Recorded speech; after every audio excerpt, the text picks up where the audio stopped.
I like am ready to chat.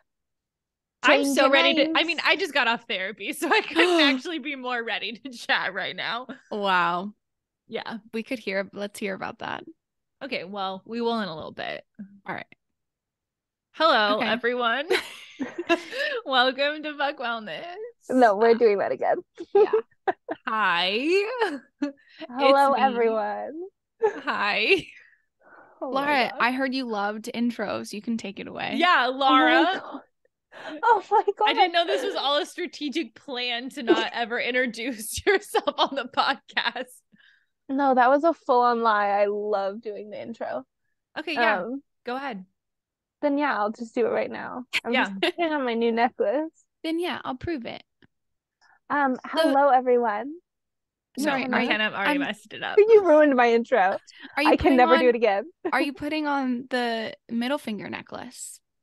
No, I'm saving that because I literally so Makena got us middle finger necklaces. I'm so afraid to ever put that on and lose it, but I know I want to put it on. But I'm also like, we have to wear it to Mel's wedding as well. Oh, for sure. Oh, you're right. I did see, I forgot to tell you guys that the chains on that are a little bit fragile. That's what I'm saying, is that like I just have to have it safe and secure for my wedding. And then for the wedding, it's in like 8 months. 9 months.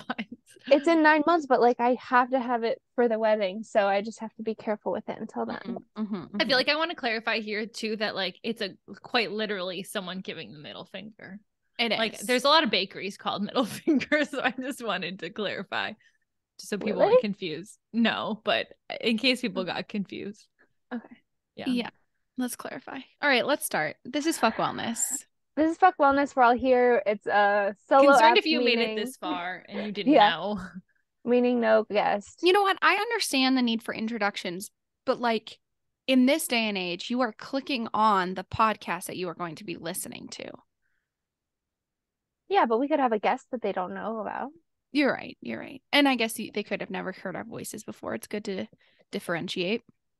Yeah, well, I was thinking about this today because I am a loyal listener of the Vile Files, Nick Vile's podcast. And he has two, they kind of help him with social media, but they're also on his episodes.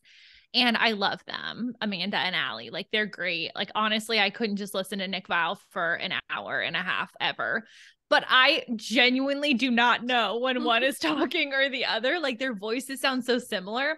But I'm sure that they don't feel like their voices sound similar. So I feel like that's whenever people tell us that our voices, well, they never say that. Lara already. Yeah. It's always you and me, McKenna. But I know. Really? Do they say I have a unique voice? Yeah. Your intonation is different than ours. I see. Okay. But I'm like, yeah. Anyway, I'm Mallory. Hello. We're clarifying our voices. I see. And I'm Lara. You already know my voice, so you're good. And I'm Makena. Keep talking, McKenna, so that they can hear you. What? This is clearly we're out of practice on a solo pod. It's been like a minute. 6 episodes. I know. I since miss our it. last one. I love all of our guests. I really do, and I appreciate them coming on. But like, before our solo episodes, I am just so giddy because I know I'm gonna get to gab for like an hour, and that's my favorite thing in the entire world. We know some hijinks are gonna happen. Yeah, exactly. I've been obsessed with the term hijinks recently. I've been using it super out of context. No, but your vocab recently has been off the chain. Yeah, I opened my SAT word book a few weeks ago and really dug in. So light reading. Yeah. All right. Yeah, I feel like I have so many updates from 6 weeks of not like talking. So many updates. Yeah. Okay, but let's talk about masculinity first. No things to say. Absolutely, you're not getting away with that, Lara. Like, no updates. No, I know, but I'm gonna say stuff, but I'm like, I have no idea what I did with the last 6 weeks of my life. Well, I mean, same, but yeah. Okay, I was thinking. Go ahead, Ken. No, I was gonna agree that we should do a quick little recap of masculinity, how we feel about it now that the month is essentially over. I was gonna say, let's say our number one takeaway or like thing that surprised us maybe, or that we learned, and then maybe the episode that was the most impactful for us. Okay. I'm down for that. Okay. Okay. I feel like I need to pull up our episodes real fast. Yeah, that's literally what I'm going to do right now. So I can see. Can I go first? Yeah. I think that my biggest takeaway was that I am no clearer on masculinity than I was when we started. I feel like it was so good to have so many different perspectives in the last few weeks, but it made me more confused, I think, than just, hey, masculinity is this thing. Like, I don't know. I feel like we got kind of in the weeds on some things, which was good, but I also kind of feel like a little bit like I'm in the middle of a tornado and it's like swirling around me. Yeah. Yeah, I relate to that. Let me think. Oh, what episode? Oh my goodness, so many to choose from. I mean, there are so many to choose from, for real. No. I was just, yeah, there are. I think obviously Casey's episode was fun and Ryan's episode was, they're all so great. How do we even choose? Eduardo's impactful for you. Impactful for me, I would say Eduardo's episode was the about the intersection of disability and masculinity was really good. And honestly, Jem's episode was also amazing. Yeah. I think those are my two as well. I feel like those two are the ones that really pushed where we needed to kind of push, you know? I think Ashton's too for me. Ashton's, yeah. Yeah. I really liked Ashton's episode. Yeah. That was a really good one. Also, neither of you changed your names. I will say I said it twice and neither of you changed your names. You said it just now? I said it twice earlier, but we're all good. I'm so sorry I didn't hear you. Speak up. Just kidding. Speak up, Lara. Can you be louder? Do you want to go, Lara?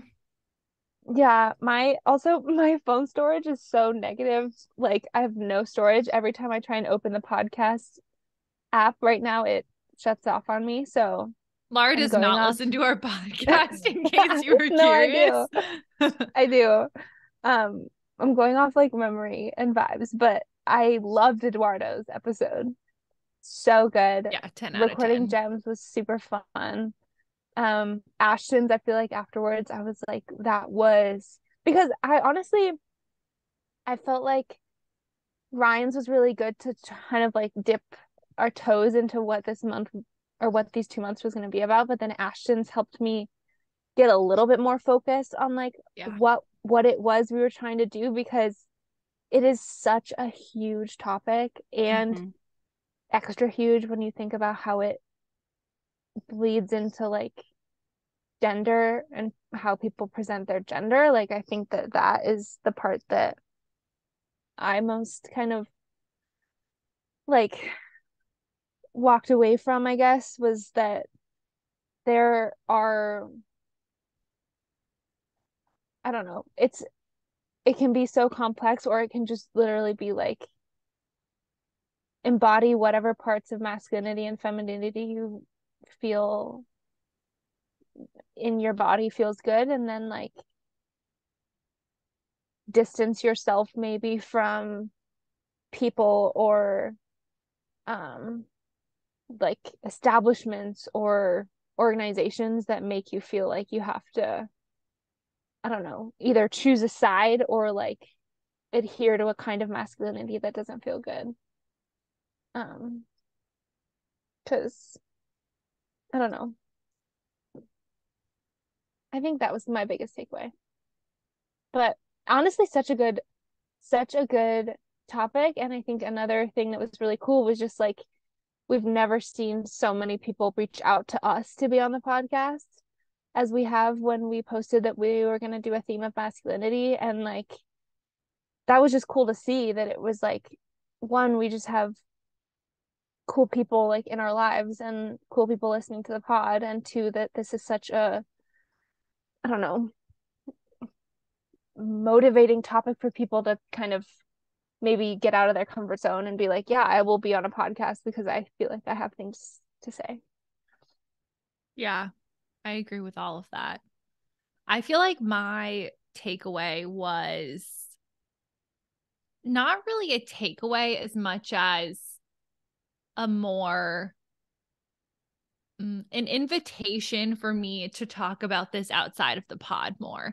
I don't think I ever really thought about bringing up masculinity with my dad, with Ryan, with my like friends. And now I find myself like bringing it up more in conversation and being like, like how is that, and like how does that situation intersect with your masculinity and things like that I literally never would have thought about before. So I think if nothing else, like obviously other things, but I feel like for me it's just like made my relationships more rich because it provides like another layer of conversation that I definitely was not touching on before. So I've been really enjoying that piece as well. And also thinking about like your own, like to your point, Lara, like your own projected gender and like how masculinity plays a role in that. Yeah. I think it's also just super interesting that we're kind of like, let's do 2 months on masculinity. Are we about to do a month on femininity? No. No, and I have no interest, which is so interesting.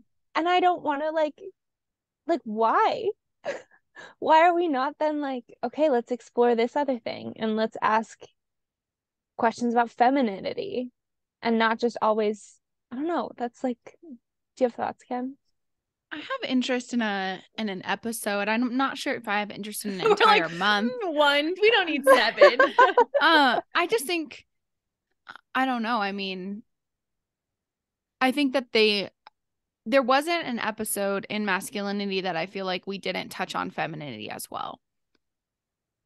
Do you know what I mean? Like we didn't break it down in the exact same way. It wasn't so it wasn't divided. Like, masculinity only. So I think that But I guess my takeaway was that it's not about masculinity. Right. Like it was never about. So that's why I'm sort of like, I have no interest in doing femininity because I feel like all of our takeaways, like it's actually not about either of them. Yeah. So it like feels like we would just be having the same conversations as masculinity and being like, well, it's actually not about femininity. It's about just expressing yourself. So yeah, maybe that's why I'm not as interested. And I don't think there's as many like interesting conversations around like toxic femininity, even though I think that exists, as there are around toxic masculinity, which I think like both have been super generalized. So maybe that's a part of it too. Lara, why are you making that face? I'm feeling so judged. I don't know why I'm smiling like that. You're giving me that face of like, she's a fucking idiot. No, like, I was literally smiling, Mal. It was like a little smirk. I was smiling because you said toxic, and I wanted to make some joke about how, like, Britney Spears? No, about how I'm toxic as like a feminine person, but it just didn't happen, and I was just smiling at you. I'm really concerned about Britney Spears. Have you looked at her Instagram recently? We can't dive into this. I'm so sorry. It's been really on my mind recently. We will need to devote a whole month if we're gonna actually talk about Britney Spears. There are podcasts I feel like devoted. She's not okay. I just want to say. No, of course not. Yeah, she's doing better, but there are layers. Oh, there's for sure. Layers. Okay, so many layers. Next up, be. Lindsay Lohan. Just kidding. No, I did the big drop on Joe Rogan on Spencer's podcast. I feel like I can't do another big drop. Yeah, but Joe Rogan's in a different league than Britney Spears or Lindsay Lohan's but I mean comeback. Like we could have 4 episodes on Joe Rogan. We could have 4 episodes on Britney Spears. Right. True. Right. Yeah. Anyway. Yeah. Oh boy. Forgot what I was gonna say actually. I'm kind of curious. One thing that you said to me after we left the coffee shop is that you've been really enjoying dressing like slightly more masculine. And I'm curious like how that's been for you. Oh, well, first of all, I don't buy clothes, which is problem number one.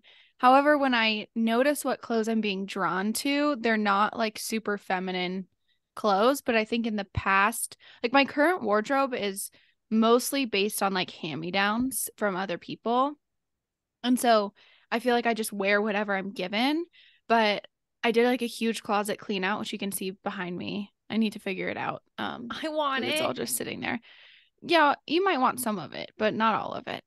Because some of it is just kind of like old stuff. But I did a big closet clean out, and to Mal's point, I've just been looking at like if I devoted extra kind of funds or whatever to buy clothes, what would I be drawn to? And sometimes I am drawn to like more flowy, like the dress that I got for the wedding that I went to in October, the witchy dress. Oh, hot.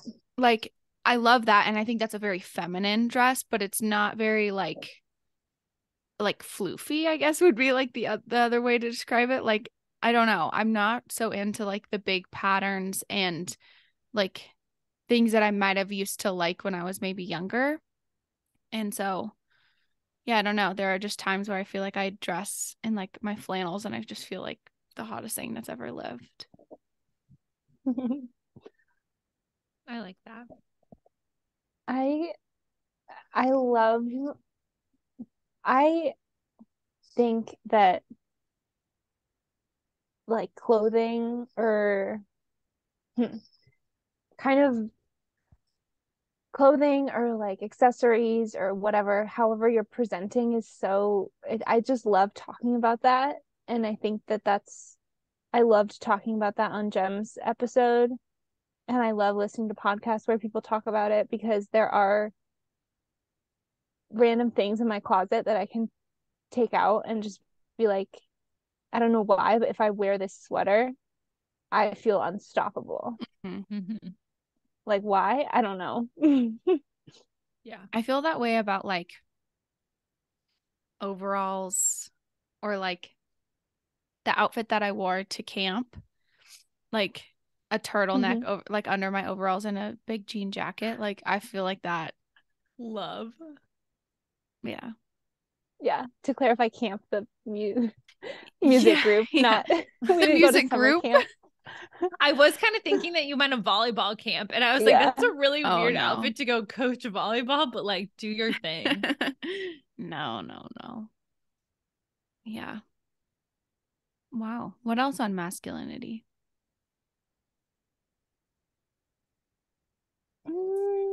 Seems like we're tapped. Let me just scrape whatever's left in my brain. I feel like I'm really interested in the conversation. I don't feel like we got to touch on it that much, but the conversation that we had with Brooks about what it would mean to not feel super masculine at an all boys school, whether that means just like actually like you're cisgender, but you just don't feel like you fit into super masculine things, or you're feeling like, you know, like confused about your gender, or you're feeling, you know, you are transgender. I don't feel like, I mean, there's not a solution like actively everywhere, but I think it was something that I don't feel like I've really thought too much about, is like, there are so many all boys schools in the United States. Like, how are they dealing with, or not dealing with is the wrong term, but like, I guess moving forward with the reality that like, this is a conversation not everyone, but a lot of people are having, and that will need to be addressed at some point. I feel like that was something we didn't really we like talked about a little bit, but something I haven't thought a lot about. Are we saying specifically what school Brooks was teaching at, or no? Brooks did mention it in the podcast. Yeah, he did. Okay. I just think like I really enjoyed that episode. I love Brooks. He's amazing. And I think that question, like, it's like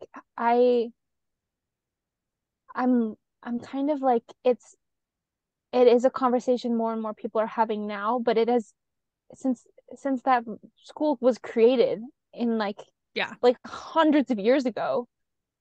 it's been something that has been a reality, that there are going to be at all boys schools, all girls schools for forever and ever, have always been and will always be genderqueer people. And so I think it's just so interesting where maybe certain schools are taking initiative to be like, we have set up this 1, 2, 3, 4, 5 step plan for if something like this happens, how we make a student feel welcome. Or if it's like, oh, well, that's never happened before. And it's like, no, it has. Yeah. So I don't know. No, that's a great point, Lara. Yeah, I'd be interested to have a conversation with like their admin. Like, hey, are you guys having these conversations? Is this something that they've ever really even thought about? Or is it one of those things of like, we'll deal with it if it happens? Yeah, where it's like, oh my God, well, then I would have to think about what parents are thinking and think about what our donors are thinking and the money, the politics. Like, it's just, oh my God. Yeah. I'd be curious also to learn more because at, near Davis, there was only really there was one all boys school and one all girls school in the area. And those were the only two that I had really knowledge of. I don't know if you had knowledge of more, Lara, but there was only those two. And so I just have not spent much time thinking about it and about how common that is. And I'd be curious to like, I don't know, talk to people who have gone to those schools more, or I guess there's also the layer that most of them are private schools. Like I don't think that you can't have a public school that's an all boys school or an all girls school.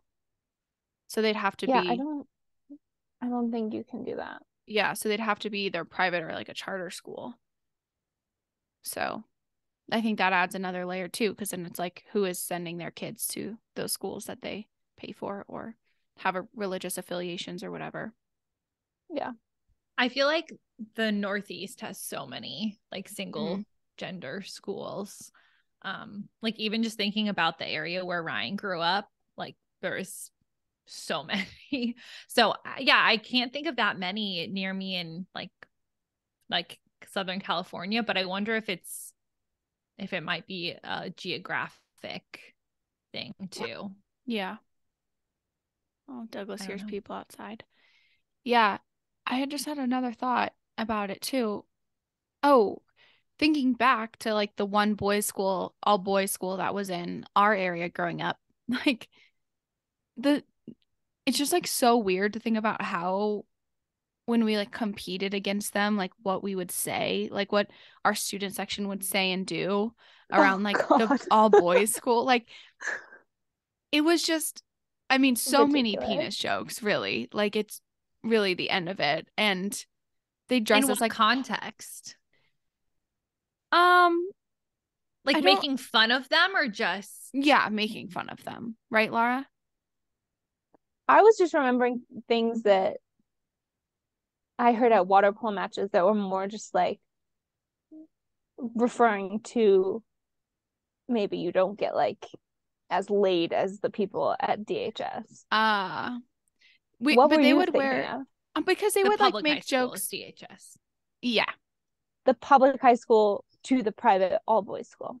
Yeah. So you're saying that the people at the public high school would get laid more than the people at the private all boys. I mean, I'm not saying scientifically. Yeah. You did not do research on this. That was the joke. Yeah. Yeah. Okay. Should we call them? Get some data? No.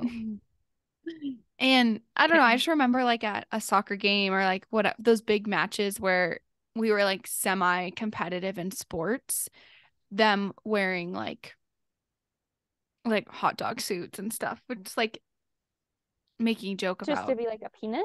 Yeah, I think that there was some like underlying like you guys hook up with each other sort of stuff as well. But it's interesting kind of like the insults that some kids chose to dish out. Because that's hilarious. Yeah. That's just a knee slapper. Incredible smart joke. Yeah. So funny. Yeah. God. Very interesting stuff. I do feel like, sorry, Lara, do you have a thing before I pivot? No, not at all. Truly nothing to add. My brain empty. Empty. I have been doing a lot of thinking about femininity stuff, and I feel like my definition of, I mean, now that you guys have said you don't want to talk about it, I'm just going to talk about it. So no, I'm down to talk about it. Actually, I kind of want to. Okay. Are you sure? Yeah, I do. Okay.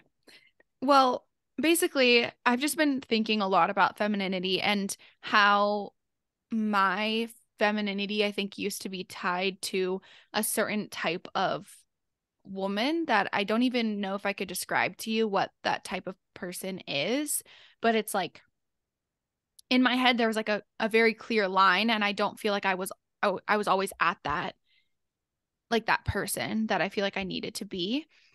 But I feel like now what femininity means to me and what I'm just feeling really at home in my body with is like really radical acceptance of who I am and how I show up to situations or for other people. And then also this like power in, and this is like, it gets like a little witchy, I'm not gonna lie, but like power in certain things that are traditionally viewed as feminine that aren't feminine, but like finding power in like your menstrual cycle, or finding power in like the way that my body moves and works. And so those sorts of things, I guess, that I've been feeling more comfortable exploring, like my pelvic floor and why it's tight, and why my pelvic floor is tight and my jaw is tight, and those two things are connected, and like how, like just like little things like that where I feel like I'm getting to know my body better, and then through it I'm able to actually express who I am rather than like a model of who I think I should be. I totally agree. I have one other thing I want to say. Mel, do you have anything to say about what Ken just said? I just feel like I spend 0% of the time thinking about my femininity, because I'm just like, this obviously is like a lot of privilege that I don't have to actively think about that, but also I just feel like it kind of exists. But I like the idea of thinking about it more. I just don't feel like it's something that I'm sure subconsciously I think about it all of the time, but just consciously it's not something that I'm like working through in real time. Yeah. I'm about to say something about like appearance, I guess, or like, yeah, my personal appearance and like how that's kind of changed. But I want to ask, Mal, do you feel like your style is like feminine in a constant way, or do you feel like it's like shifted in and out of femininity? What do you think? I think you have a pretty feminine style. I agree. Yeah. I mean, I wouldn't, yeah. I mean, I just wear athleisure the time, but I think yeah, I don't know. Yeah, I guess, but I don't know. Sure. I really don't know. Wow. Because I'm thinking when you would have to get dressed up for work and stuff is what I'm kind of imagining, is when you would have to have more fancy clothes for your jobs. Yeah. I can like picture it, and I feel like your style is fairly feminine. Yeah. And I think that for a really long time my style was like very hyper feminine, and just the way that like I am a feminine person. But I think that there are certain ways that my style has shifted, connected to kind of like your idea, Makena, that like I'm like like finding power in the femininity is so now separated almost from like how I'm dressing, I guess. So it What do you now mean doesn't have to separated? be like, I guess like, Oh, like feeling that I'm a feminine person and finding power in that is no longer connected to me being like I am dressing like a feminine person. Right. Yeah. Mm-hmm. I totally I get that. I guess. feel the same way. Yeah. Yeah. And I think that you do, because like I feel like that the kind of like oversized like flannel or like a big t-shirt or something, like it's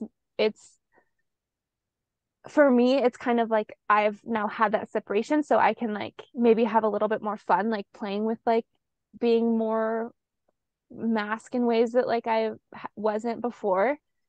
I also though think that it's super connected to one, dressing in a way that will somehow maybe like subvert the male gaze, like because I'm not like some guy was like looking at me today at the gym and I literally like left the area. I was like, I am not about that.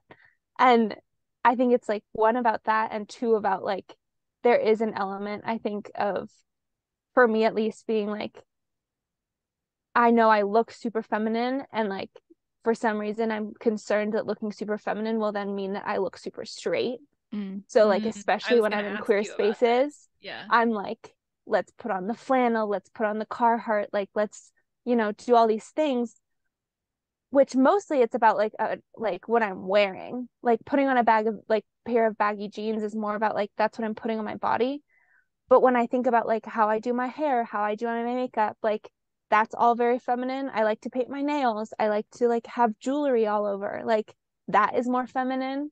But I think it's so interesting that more so in the past few years than ever before, I'm separating myself from that way of putting on clothes, I guess. Yeah. That's so interesting to think about. I really like that a lot. Yeah.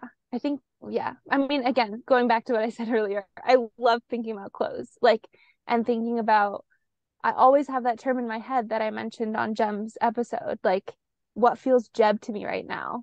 Is it this huge sweater that I love, or is it this little crop top? Or is it like a pair of overalls? Like, it changes every day.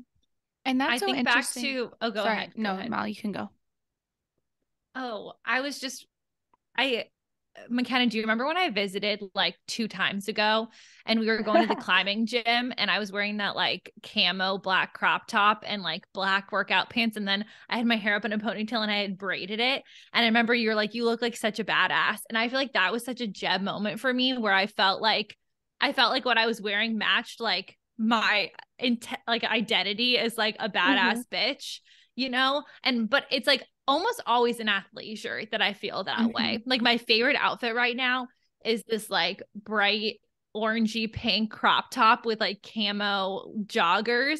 And every time I put it on, I'm like, this is my day. I'm taking it on. So yeah, maybe it's also the comfort piece for me, is like if I am wearing something feminine that's uncomfortable, I can't talk. Like I just lose my mind.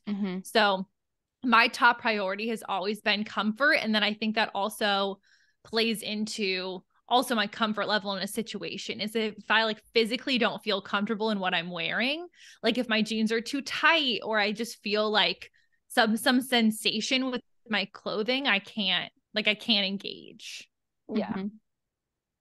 Yeah. Can go ahead. I feel similarly, but I think that less so. There are a few things where I feel like when I put them on, I'm like, yeah, this feels good. This feels like me in the moment. And part of that too is just I don't think I have good style. Like I think that's a whole nother section where I think I have never like put a ton of value on that, but I would like to in the future. So I feel like it's mostly now when I put on old clothes that I feel disconnected, where I'm like, oh, I don't like that. I don't like that feeling at all. And so I feel like I have an idea of what looks good, and it has like, I found myself recently like browsing men's sections more just because I like the look of like a certain sweater or a pullover or a crew neck or whatever it might be. And yeah, I think it's exciting of like, oh, eventually when is like a priority for me of like my wardrobe, I get to like play with that and have fun with that. Yeah. Yeah. I'm like, Lara, you're so getting me thinking about just like this, I don't know, the sentimental nature of clothing and how it can like play such a big role. Because when I was home last week, my mom has had this like jean flannel for as long as, since she was very young.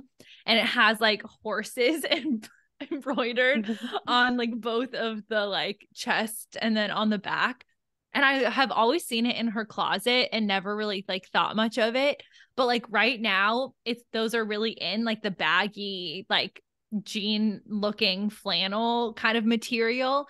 And I was just wearing like kind of a croppy workout top. And I was like, Mom, can I go wear the flannel in your closet? And she was like, what? And so I went and put it on. And I was just like, it was so fun to wear it and also know it. My mom wore it in like her 30s, you know? But it's just wild how like putting on a piece of clothing that you're like, you think is fun and it feels comfortable can totally like change your mood or, I don't know. It's like really powerful. Just like how we talk about music. I think clothing can be a similar like powerful motor. Yeah.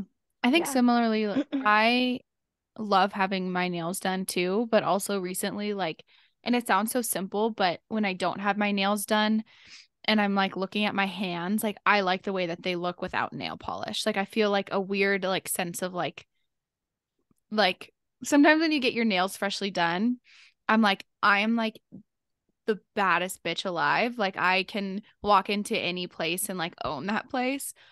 But then like sometimes when I don't have my nails done, I feel similarly, but like a different level of strength. And it's just like such a weird thing that those small details can invoke such big reactions in our bodies, you know? I had that same feeling because I can't really paint my nails anymore because of rock climbing. It'll just like wreck them immediately. And so when Ryan and I were taking our engagement photos on Sunday, I hadn't painted my nails and I like knew she was going to take close up, you know, photos of my hand and stuff.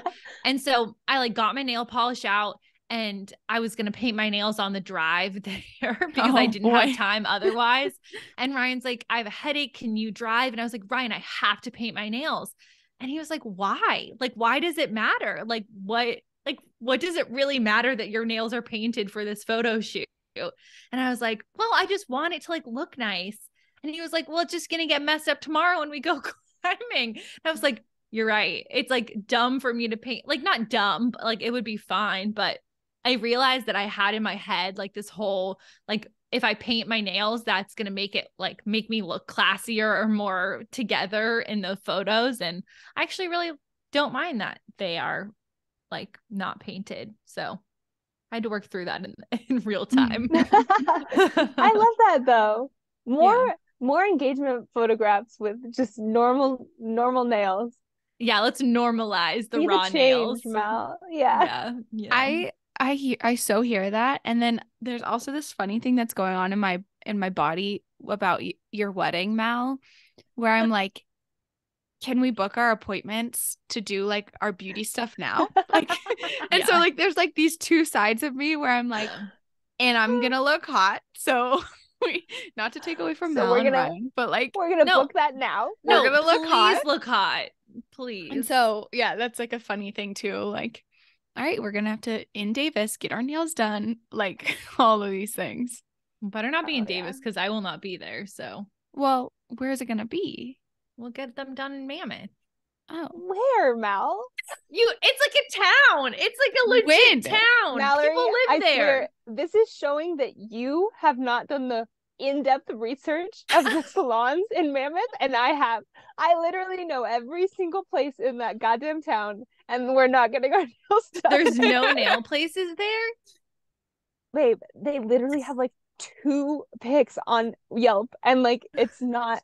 I implore you to do some research before you come at me like that. I'm not coming at you, to be clear. Wow. We're not well, thank you, Lara. Okay. Oh, of course. But I would love to get them done with you, but I don't know where that would happen before the wedding. Okay, we'll figure it out. It's okay. We'll figure it out. Also, you know, like the Olive in June. Have you heard of Olive in June? Olive in June, yeah. Yeah, Emily Gross bought a pack and we used to do our nails and they look like professionally done. Like if you do it right, they look so good and it's so much cheaper than getting a manicure and a pedicure. So I think we should just buy that and then we can just do like a girls' night and do that. I'm going to be honest, like these dogs need a pedicure. I'm not going to lie about that. These dogs. Yeah, I haven't had a pedicure in like years. If you're talking about your toes or your fingers. I'm talking about my toes. Okay. All four of them are the pack of dogs. No, I have a long thing to say about my nails for a sec. If we want to keep talking about nails. Yeah, I think we should say that. And then we need to wrap on masculinity. Yeah. Okay. Also, Mal, I don't think you were coming at me about the nails. Yeah, I just think it's funny. I just think it's funny how much I've researched all of that. No. You're so good. I just have really, really gone up and down every business in that. Yeah, no, I'm feeling that. Yeah. I'm good to know. So I think that this is also kind of connected to, Mal, what you said about like the nostalgia of like a piece of clothing. Because just to take you back into my life, in college when I was rowing, and I've told many people this because it's just like kind of weird, but I feel like having your nails done, like having like a really cool manicure was such like a part of the team. Like it was like everyone at the nail place knew all of us. We all like would go together after practices and like everyone just had their nails done, like always done.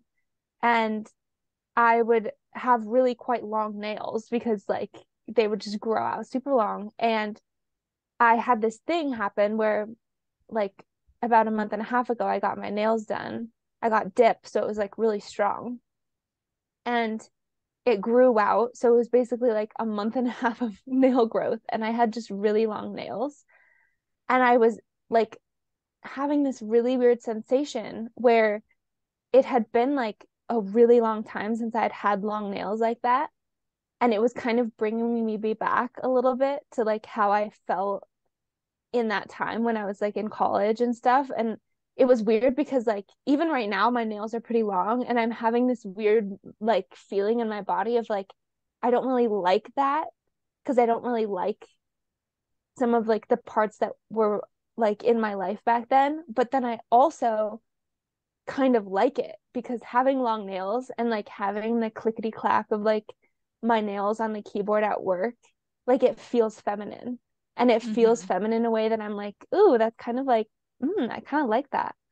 But then I sometimes also will feel my nail and be like, I'm sick by this. Like this is, so it's just so weird how like little moments I'm like, oh, I love having nails like this.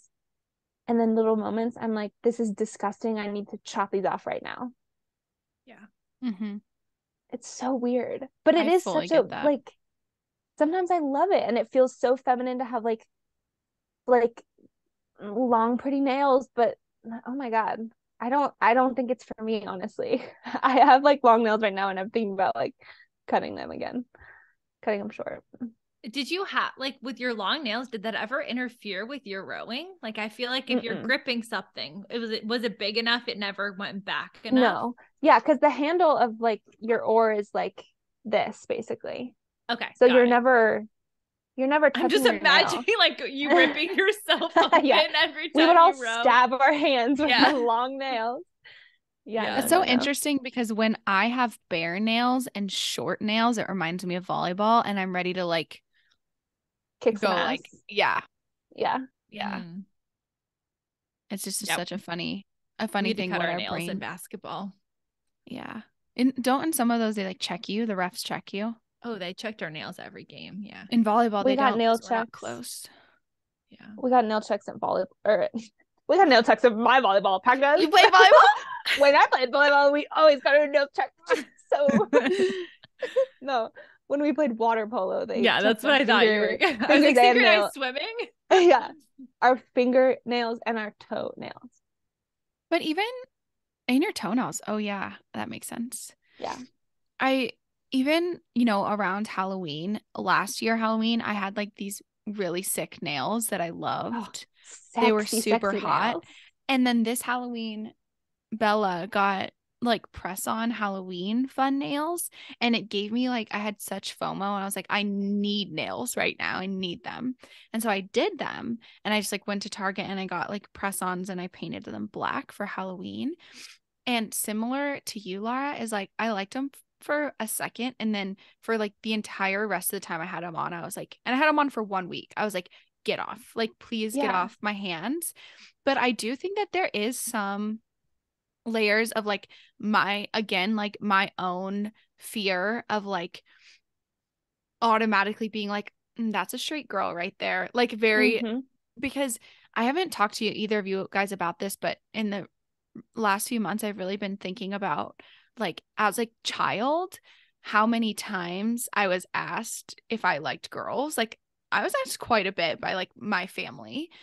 And I think then I was like, no, you guys, like, come on, like settle down. But in my head, I was like, oh, I'm just like a late bloomer. I wasn't really into anyone until I was like 17, 18 anyways. And then I was like immediately in a relationship. And so I've just been thinking about that process a lot, and like what that makes me feel like, and how like isolating it can make you feel. Like one very small thing can be like, oh, now you're like, I don't know, a different version of yourself in a way, especially because with sexuality stuff in particular, I feel like there's a weird like feeling of like, well, prove it, you know, that sort of like pressure sometimes. And so I don't know, I've been thinking about it a lot, and it's weird how like something as simple as a nail can like, you know, make that thought process happen. Yeah. All right. Nails are a big topic, y'all. Who knows? We might be into a few months on nails. I know my dad is gonna call me after this episode and be like, yeah, it was pretty good. But the last 20 minutes, I mean, I just couldn't relate to that at all. Ed, I'm gonna tell you to go to a nail salon, ask for some extensions, and then you'll relate. Yeah, he'll love that. He'll love that. Oh boy. All right. Should we wrap on masculinity? Yeehaw. Yeah. All right. Spoiler alert. We're wrapping on masculinity, but we're about to record the first week of December. Yeah, right now. And so this is going to be a 2-parter. So we're going to be wearing the same clothes in the YouTube video, just so everyone's aware. In case you were a sleuth. Yeah, in case you're wondering. But we're going to do some updates in our next one. Yeah. So listen to that one too when it comes out next week. Updates. Okay. Dun, dun, dun. Bye. Bye. Bye.